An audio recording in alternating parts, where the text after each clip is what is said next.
Hi everyone, have a nice day.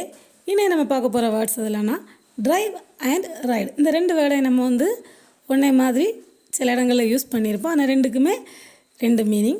First எதுனா drive. Drive implies the one who is responsible for operating the vehicle. அதாவது ஒரு vehicle இருக்குது, அதை யார் operate பண்ணுறது, யார் ஒரு கார் இருக்குது அதை யார் ஓட்டுறாங்களோ அது அந்த ஓட்டுறது தான் என்னது டிரைவ். ஒரு பஸ் எந்த ஒரு வெஹிக்கிளாக இருந்தாலுமே அதை ஓட்டுறதுக்கு ஆள் இருக்காங்க இல்லை, அவங்க பண்ணுற அந்த ஆக்டிவிட்டி அதுதான் டிரைவ். ரைடு என்னதுன்னா ride being a passenger in a vehicle or an animal that is operated by someone else.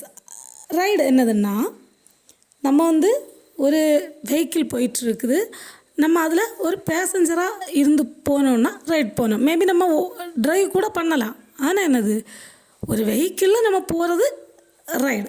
அதே இது அந்த வெஹிக்கிளை நம்ம ஆப்ரேட் பண்ணோன்னா அந்த ஆப்ரேட் பண்ணுறது ட்ரைவ். ஸோ இதுக்கு ஒரு எக்ஸாம்பிள் பார்த்துக்கலாம். ஃபஸ்ட் டிரைவுக்கு she drives the car in a good manner. அவள் கார் நன்றாக ஓட்டுவாள். அவள் தான் அதை ஓட்டுறாள். Next elephant ride is famous in Munnar. Elephant ride வேறு ஒன்றுமே கிடையாது, நம்ம மேலே ஏறி உட்காந்துப்போம், அந்த பாகன் என்ன சொல்லுவாங்களோ அந்த பிளேஸ்க்கு அந்த நம்மளை கூப்பிட்டு போவோம். அப்போ அங்கே நம்ம ஆப்ரேட் பண்ணவில்லை, அப்போ அது என்னது ரைடு. ஸோ இப்போ உங்களுக்கு டிரைவ் அண்ட் ரைடு புரிஞ்சிருக்கும்னு நினைக்கிறேன். தேங்க்யூ.